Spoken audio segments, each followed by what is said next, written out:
आज हम लोग तटस्थता वक्र की सहायता से बताएंगे कि उपभोक्ता कैसे संतुलन पे पहुंचता है। उपभोक्ता के संतुलन के लिए उपभोक्ता संतुलन में तब होगा जब वो दी हुई आय और वस्तुओं की दी हुई कीमतों के आधार पर अधिकतम संतुष्टि प्राप्त करता है। अधिकतम संतुष्टि प्राप्त करने की वजह से उपभोक्ता परिवर्तन का इच्छुक नहीं होगा। इस संबंध में प्रोफेसर पोत्सियानी ने बताया है कि उपभोक्ता उस समय संतुलन में होता है जब वह अपनी निश्चित आय तथा बाजार कीमतों पर अपनी संतुष्टि को अधिकतम करता है। अतः स्पष्ट है कि दो वस्तुओं के कौन कौन से संयोगों को उपभोक्ता खरीदे अपनी दी हुई आय और वस्तुओं की दी हुई कीमतों के आधार पर, ताकि उसको अधिकतम संतुष्टि मिल सके। इस संतुलन को समझने से पूर्व इससे संबंधित मान्यताओं को जानना जरूरी है।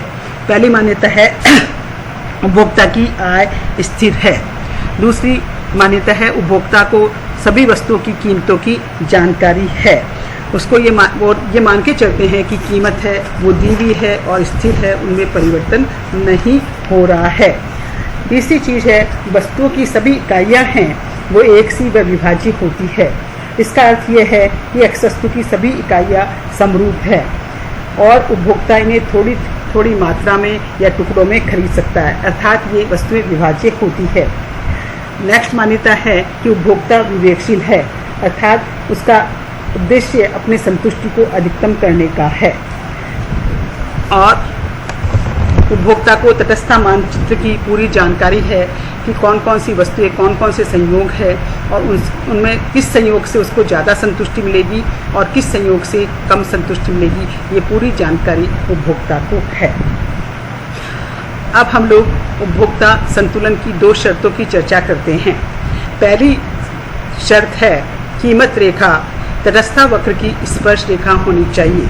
इसका अभिप्राय है कि कीमत रेखा का ढाल तटस्थता वक्र के ढाल के बराबर होना चाहिए। मैंने पहले आपको बता चुकी हूँ कि कीमत रेखा क्या होती है और कीमत रेखा का ढाल किसके बराबर होता है। इसी बात ही हम लोग देख चुके हैं कि तटस्थता वक्र क्या है और तटस्थता वक्र का ढाल किसके बराबर होता है। हमें मालूम है कि कीमत रेखा का ढाल px अपॉन py अर्थात x वस्तु की कीमत अपॉन y वस्तु की कीमत के बराबर होता है, जबकि तटस्थता वक्र का ढाल है वो सीमांत प्रतिस्थापन दर MRS XY को अभिव्यक्त करता है। तो हमें सीमांत तटस्थता वक्र की जिस भी बिंदु पर ढाल ज्ञात करना होता है उस बिंदु पर हम एक स्पर्श रेखा खींचते हैं और उस स्पर्श रेखा का ढाल हमें सीमांत प्रतिस्थापन दर को बताता है। चूँकि पहली शर्त है कि कीमत रेखा का ढाल तटस्थता वक्र के ढाल के बराबर होना चाहिए। इसका सीधा सा अभिप्राय ये है कि कीमत रेखा तटस्थता वक्र की स्पर्श रेखा के रूप में काम करनी चाहिए, तभी दोनों का ढाल बराबर होगा। इस शर्त को हम इस प्रकार से लिख सकते हैं mathematically MRS XY equal to px upon py। MRS XY तटस्थता वक्र का ढाल है, जबकि px अपॉन py कीमत रेखा का ढाल है। उपभोक्ता संतुलन की दूसरी शर्त है कि तटस्थता वक्र मूल बिंदु के प्रति उन्नतोत्तर होना चाहिए। इसका मतलब ये है कि तटस्थता वक्र मूल बिंदु के प्रति उन्नतोत्तर तभी होगा जबकि सीमांत प्रतिस्थापन दर घटती हुई होगी, अर्थात उपभोक्ता x वस्तु की एक अतिरिक्त इकाई को प्राप्त करने के लिए y वस्तु की घटती हुई इकाइयों को परित्याग करने का इच्छुक होगा। ये दोनों शर्तें जरूरी है उपभोक्ता के संतुलन के लिए। अब हम रेखाचित्र प्रथम के द्वारा इस प्रथम शर्त को प्रदर्शित कर रहे हैं। प्रस्तुत रेखाचित्र में x अक्ष पर x वस्तु को तथा y अक्ष पर y वस्तु को दिखाया गया है। AB कीमत रेखा या बजट रेखा है जो कि बताती है कि दी हुई आय और वस्तुओं की दी हुई कीमतों के आधार पर उपभोक्ता x और y के कौन कौन से कॉम्बिनेशंस को, कौन कौन से संयोगों को खरीद सकता है। हमारे समक्ष तीन डिफरेंस कर्व तटस्थता वक्र हैं, IC1, IC2 और IC3। आप लोग रेखाचित्र में देख रहे हैं कि IC1 कीमत रेखा AB को दो बिंदुओं पर काट रहा है, C और E। दूसरी तरफ IC2 इंडिफरेंस कर्व कीमत रेखा को D बिंदु पर स्पर्श कर रहा है। और तीसरे तटस्था वक्र IC3 पर L बिंदु अवस्थित है। अब हमें यह निश्चित करना है कि उपभोक्ता C, D, E और L इन चारों संयोगों में से कौन से संयोग को प्राथमिकता देगा, कौन से संयोग को खरीदना चाहेगा, ताकि उसकी संतुष्टि दी हुई आय तथा वस्तुओं की दी हुई कीमतों के आधार पर अधिकतम हो सके। सबसे पहले हम IC1 के C बिंदु को देखते हैं। आप देखिए, C बिंदु पर MRS XY निकालने के लिए हम एक स्पर्श रेखा इस बिंदु को टच करती हुई खींचते हैं। स्पर्श रेखा खींचने पर आप साफ देख सकेंगे कि उस स्पर्श रेखा का ढाल कीमत रेखा के ढाल की अपेक्षा अधिक होगा, अर्थात C बिंदु पर MRS XY is greater than PX upon PY, अर्थात C बिंदु पर तटस्थ वक्र का ढाल कीमत रेखा के ढाल की अपेक्षा अधिक है, क्योंकि जो हम स्पर्श रेखा खींचेंगे वो AB जो कीमत रेखा है उसकी अपेक्षा अधिक स्टीपर, अधिक ढालू होगी, और जो रेखा जितनी अधिक ढालू होती है, स्टीपर होती है, उसका ढाल उतना ही अधिक होता है। तो हम लोग इस निष्कर्ष पे पहुँचे कि C बिंदु पर उपभोक्ता का संतुलन संभव नहीं है, क्योंकि यहाँ उपभोक्ता के संतुलन की शर्त पूरी नहीं हो रही है। इसी भांति IC1 के E बिंदु पर हम देखते हैं कि तटस्थ वक्र का ढाल कीमत रेखा के ढाल की अपेक्षा कम है। ऐसा क्यों? क्योंकि E बिंदु पर हम तटस्थ वक्र का ढाल जानने के लिए स्पर्श रेखा खींचेंगे। वो स्पर्श रेखा अधिक फ्लैटर, अधिक समतल है AB कीमत रेखा की अपेक्षा, और जो लाइन, जो स्पर्श रेखा जितनी अधिक फ्लैटर होती है उसका ढाल उतना ही कम होता है। इसका सीधा सा मतलब है कि E बिंदु पर तटस्थ वक्र का ढाल कीमत रेखा के ढाल की अपेक्षा कम है, अर्थात यहाँ भी साम्य की शर्त पूरी नहीं हो रही है। तो हम लोग ये निष्कर्ष पे पहुँचे हैं कि C और E दोनों ही बिंदुओं पर उपभोक्ता का संतुलन संभव नहीं है, क्योंकि यहाँ साम्य की शर्त पूरी नहीं हो रही है। अब हम लोग IC2 के D बिंदु को देखते हैं। आप लोग देख रहे हैं, डायग्राम से बिल्कुल स्पष्ट है कि D बिंदु पर कीमत रेखा तटस्थ वक्र की स्पर्श रेखा का काम भी कर रही है।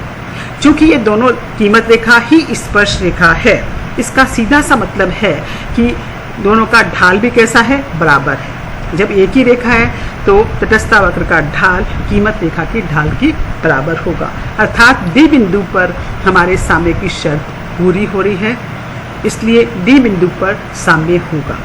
अब प्रश्न ये उठता है कि IC3 की L बिंदु पर साम्य क्यों नहीं संभव है। आप देखते हैं कि L बिंदु उपभोक्ता के सामर्थ्य के बाहर है, क्योंकि उपभोक्ता की आय इतनी अधिक नहीं है कि वो IC3 पर पहुंच सके। L बिंदु पर पहुंचने के लिए या तो हमें X या Y वस्तु की कीमतों में कमी करनी होगी या उपभोक्ता की आय बढ़ानी होगी, अर्थात L बिंदु उपभोक्ता की आय की पहुंच के बाहर है। तो स्पष्ट है कि उपभोक्ता का साम्य D बिंदु पर होगा, जहां साम्य की पहली शर्त अर्थात MRS XY = PX upon PY पूरी हो रही है। दूसरी चीज़ ये भी है कि D बिंदु IC2 बिंदु पर अवस्थित है, जबकि C और E ये दोनों बिंदु तटस्थ वक्र IC1 पर अवस्थित है। IC1 वक्र IC2 की अपेक्षा नीचे की ओर है। हम लोग तटस्थ वक्र की विशेषता में देख चुके हैं, जो इंडिफरेंस कर्व जितना ऊंचा होता है उससे प्राप्त संतुष्टि उतनी ही अधिक होती है, अर्थात उपभोक्ता का लक्ष्य ऊंचे से ऊंचे तटस्थ वक्र पर पहुंचना होता है। और यहाँ साम्य की दूसरी शर्त भी पूरी हो रही है। D बिंदु पर तटस्थ वक्र का ढाल तटस्थ वक्र मूल बिंदु के प्रति उन्नत दर है, अर्थात सीमांत प्रतिस्थापन दर यहाँ पर गिरती हुई है। तो यहाँ D बिंदु पर उपभोक्ता का स्थायी साम्य संभव है, क्योंकि यहाँ पर साम्य की दोनों शर्तें पूरी हो रही है। हम लोग साम्य की दूसरी शर्त देखने के लिए एक दूसरा डायग्राम देख रहे हैं, जिसके अंतर्गत ये बताया गया है कि यदि तटस्थ वक्र मूल बिंदु के प्रति उन्नतोदर नहीं है तो उपभोक्ता का स्थायी संतुलन संभव नहीं है, चाहे पहली शर्त अर्थात MRS XY upon MRXY = PX/QY complete हो रही हो। रेखा चित्र से स्पष्ट है कि IC1 के E बिंदु पर साम्य की पहली शर्त पूरी हो रही है, अर्थात तटस्थ वक्र का ढाल कीमत रेखा की ढाल के बराबर है, अर्थात उपभोक्ता का संतुलन E बिंदु पर होना चाहिए। लेकिन डायग्राम से स्पष्ट है कि यहाँ पर संतुलन की दूसरी शर्त अर्थात तटस्थ वक्र मूल बिंदु के प्रति उन्नतोत्तर होना चाहिए, ये कंप्लीट नहीं हो रही है। तो डायग्राम्स में आप देख रहे हैं कि उपभोक्ता IC2 के R बिंदु पर साम्य में हो रहा है, जहाँ पर वो केवल X वस्तु खरीद रहा है और Y वस्तु शून्य है, और IC1 की अपेक्षा IC2 इंडिफरेंस कर्व पर पहुंच गया है। लेकिन B बिंदु है वो स्थायी संतुलन का बिंदु नहीं हो सकता है, क्योंकि इस बिंदु पर उपभोक्ता केवल X वस्तु खरीद रहा है, Y वस्तु की मात्रा शून्य है। तो संतुलन तभी संभव है जब तटस्थ वक्र मूल बिंदु के प्रति उन्नतोत्तर हो। तो आज हमने तटस्थ वक्र की सहायता से उपभोक्ता के संतुलन को समझाया है।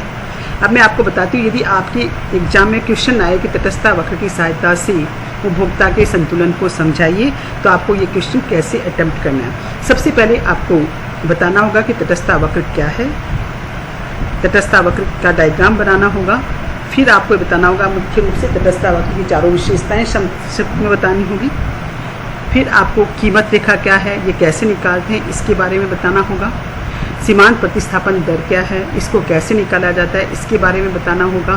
तत्पश्चात इस पर आना पड़ेगा कि उपभोक्ता का संतुलन क्या है, इसकी मान्यताएं क्या है और उपभोक्ता के संतुलन की शर्तें क्या हैं। उसके बाद ये दोनों डायग्राम्स आपको बनाने होंगे, तब आपका क्वेश्चन कंप्लीट होगा।